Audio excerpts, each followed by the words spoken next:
the doctors came in and they gave me a 1% chance of living and a 99% chance of not being here today.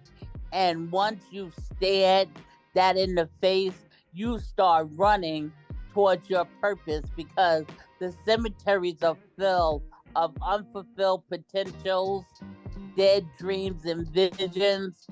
So you don't want to die with your purpose inside of you. Everybody, welcome back to another episode of the Journey to Legacy podcast. Thank you for being here for today's episode. This episode is a little bit different than other ones that I've done. It was inspirational, to say the least. I interviewed today Miss Alma Thomas. Alma has gone through some trauma in her life. In 2009, her son passed away from a sudden heart attack at the age of 18 years old. Not only that, shortly after, she suffered from a stroke, which has left her right side, her dominant side, mostly paralyzed. Before all this happened, Alma was a thriving author, publishing multiple best-selling books. And so what do you think happened when her son passes away? She has so much grief and trauma that she doesn't even want to live anymore. And then a stroke happens to her where she's paralyzed. What does she do as a thriving author? She's actually a minister as well. What does she do? Well, she doesn't give up. Listen to today's episode. It's a little bit shorter. It's different than most.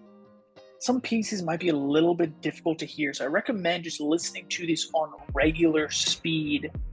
But wow, does Alma have an inspirational story that I think you're all going to love.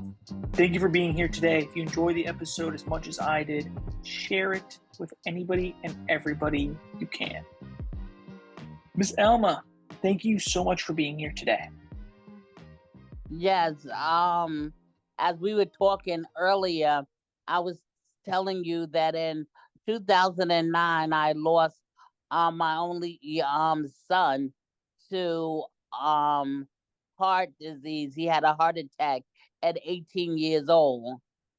Wow, 18.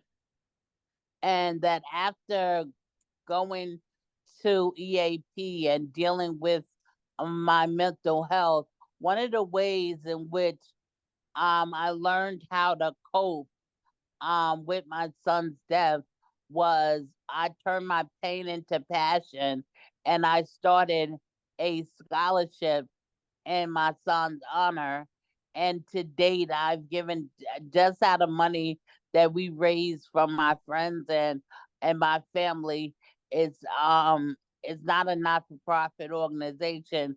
So just through the money that I raised from selling of my books and things like that, we've given out 17 scholarships to African American boys of single parents who have been accepted into college, and they might need money for their books or whatever. We try to give each child a $500 scholarship. And as I said, as of the date, we've given out 17 scholarships. I haven't given them out in the last 2 years because I was in a nursing home after I had my massive stroke.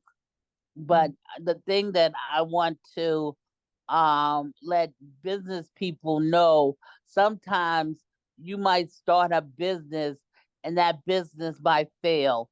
You might want to go back to school, and you might face some obstacles and some hurdles. And some people, when they go through that first obstacle, they want to throw in the towel and they want to give up. They take that failure as being personal, rather than going back to the drawing board and seeing what they did wrong. You have to change, your mindset concerning things happening to you. Because in this life is a journey, and you're going to have a lot of detours on the way to success. Absolutely, absolutely. So many detours on the way to success, right? You don't know what's going to come today, tomorrow, right? Could totally throw off your journey. Alma, I really love this backstory, and I know you've been doing a lot of interviews and speaking engagements. I had a choice, and we all have that choice. We can either choose to be bitter and have a pity party, or we can choose to be better and to live Yeah. our best life under the conditions that we have. So the reason why I show up on these podcasts is not because I want people to feel sorry for me, but because I want people to be inspired by me. Like, oh, she went through all of that. It should have killed her. She should be in a mental institution, but yet she's still chasing her dreams. She's still living out her purpose in life. So that's why I do these interviews, because if I can inspire just one person a day, if I can motivate just one person a day to live out their purpose driven life, then my life won't be in vain. My living won't be in vain. My legacy to society won't be in vain. I want people to know and see that I've had some difficulties in my life. I had some hurdles in my life, but I haven't given up. And that strength is not just unique to me, that you can possess that same tenacity to not give up whatever comes your way. Because as I told you earlier as we were speaking, that I'm an author. And before my stroke, I wrote 2 solo books, and I'm a part of about 20 anthologies. After my stroke, with one finger on my left side, because my right side is my dominant side. So on my left side, with one finger, I penned 3 books after my stroke. Wow. So I learned how to accept the things that I cannot change. Just like we complain about the weather, but we can't change the weather. I had a stroke. Yeah. I'm weak on my right side. I can't change that, but I can embrace the things that I can still do. Amazing. Alma, you mean you're really such an inspiration, right? After your son passing away, going through such a traumatic experience as the stroke, yet you're still in such a positive light, making sure your life is lived with purpose. Unfortunately, there's a lot of people in this world that, despite their life being somewhat perfect, no traumas, they somewhat have a lack of gratitude, I feel. What do you think is the reason why society in today's day and age doesn't have the same purpose or motivation that you have despite a seemingly easy life? They take life for granted. Hmm. Before my stroke, I used to be a procrastinator. I would always say, I'm going to do this tomorrow. I'm going to get my EAN tomorrow. I'm going to get my LLC tomorrow. And what April 23rd, 2021 showed me is that tomorrow isn't promised to you. Because after I had my massive stroke, the doctors came in and they gave me a 1% chance of living and a 99% chance of not being here today. And once you've stared that in the face, you start running towards your purpose, because the cemeteries are filled of unfulfilled potentials, dead dreams and visions. So you don't want to die with your purpose inside of you. I look at my life like that clown in the circus. You know the clown, the one you throw the ball at really hard and it goes all the way down. And just when you're ready to claim your giant teddy bear, that cloud bounces back up again. Well, they put Sure. something in the cloud that makes it bounce back. Life has thrown some really hard curveballs at me, and I've been down almost to the ground. But just before life is able to get its grand prize over my life, I bounce up back up again because I have something in me that I call the bounce back spirit. That everything I go through, I bounce back from it. Wow.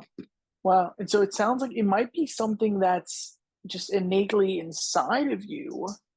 But what can people listening do when they go through traumas, when they go through hardships? How can they too bounce back? That first we can't take it personal, like it woe is me. I'm the only one that's going through it. Like I said earlier, life is like a journey, and there's gonna be detours. And when you're in your car and you make a wrong turn, most of the cars now are equipped with a GPS system where it says detour, detour, and it reroutes you again. That's what you have to do in your life. Once you face a detour, you gotta rewrite your life, reroute your journey. Don't give up. A lot of people give up, just like when people start businesses and they're expecting to make $1 million in the first week. And when that doesn't happen, they become disillusioned. They become think that they're failures instead of looking at the drawing board and saying, okay, it's just like in a basketball game, that you play the first half and you might be losing. Mm. And the basketball team doesn't walk off the court and say, "Oh well, we losing in the first half, so I'm just gonna give up. We're not gonna play the second half." No, they go and they huddle and they discuss what they did wrong in the first half, and they try to correct it in the second half. So that's what people have to do in life and with their business when it's not going the way that you want it to go, or you feel like it's just you. um don't give up. find a So way true. Find find a a way. way. Don't give up, right? I love your examples here of when you're driving, right? If there's an accident or a road is closed, there's a detour. In a basketball game, right? If the first half they're not busy winning, they don't just give up, they go make a plan to figure out what to do in the second half, right? To still find success. Now, Alma, early earlier in life, right? You wrote numerous books. And now you've Hmm. writing books, right? You're an amazing author. You've had, no doubt in my mind, a vision for your life, yet some wrenches got thrown into it. A lot of people have this outcome projected, whether it's just day to day or year to year, and things don't always go right. What's the correct way actually to approach life in the sense of setting goals and future projections for what outcomes we desire? Okay. um I don't know if I told you earlier, I'm an ordained minister, and it was told to me that I was going to be ambassador to the nation. So in my Oh, wow. plan, I was going to get on planes and I was going to fly all over the world, and I was going to, preach to the people, and they were going to be inspired and motivated, and I was going to be the Joel Osteen, the next Joel Osteen. But then I had this massive stroke, and I'm saying, now, how am I going to go to the nations laying on my bed? Sure, So sure. I had one plan, but there was another plan in the works. because since I've had my stroke, like I told you earlier, I've spoken on over 233 podcasts and seminars and virtual events since January. I'm talking about January of this year. Not when Oh, I wow. started my stroke, not 3 years ago, but from January of this year. So I'm fulfilling my purpose in life from my bed in my house. I've spoken in Africa, in Australia, in the United Kingdom, all over the United States. That's an ambassador to the nation, but that wasn't my original plan. My original plan was to travel Wow. all over the world and Mm. inspire people. But right here, from my bed, where I could have given up, is where I have touched the most people in my life. Wow. Wow. So even if you have a projection for what your future is going to look like, right? It almost sounds like no matter what happens, we can keep chasing the dream, keep chasing whatever that future goal is. Is that kind of what I'm hearing?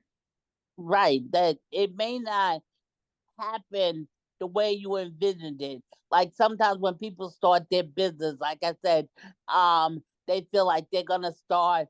Let's say you started a store, so you're gonna start with one store, and then you're gonna have a franchise, and you're gonna have stores all over the country. But then something happens, and that very first store doesn't do as well as Mm. you first thought it would do. So, do you close down the store because you're not having stores all over the country? Or do you No, find a way to make that one store work, that one sure. thing work? So, in life, like I said, a lot of times we picture life a one way and we become disillusion when it doesn't Yes, happen that way. But then you gotta always have a plan A, a plan B. You might need a plan C, D, and E. But the sure. greatest successes in life are not people who never failed, but it's people who never gave up. Wow. Wow. That is amazing. The greatest successes in lives are not the people who never failed, but the people who never gave up. I think that is such actionable advice around, you know, it's much less around what your end goal is. Or actually, let me take that back, right?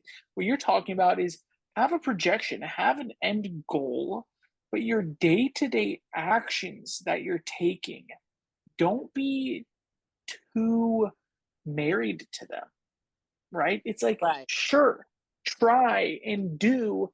And then when your plan fails, pivot, adjust. Don't be afraid to change so that you can still accomplish that end goal, that end dream. Right. So if you give up and throw in the towel, you'll never know if you could have made it. If Mm, you have the basketball and you the mm, last 3 points you can win the game, but then you decide not to even take that shot.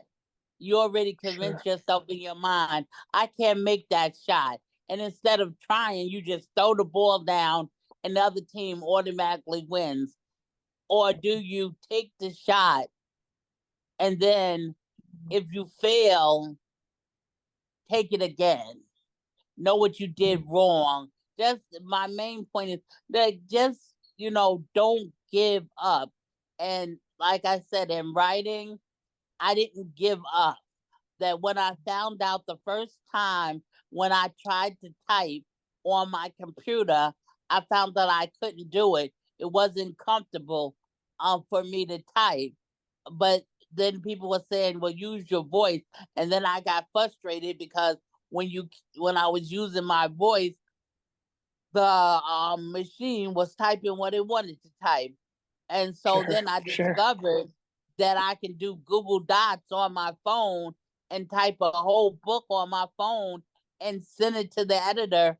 and she can fix my mistakes like she was going to do anyway.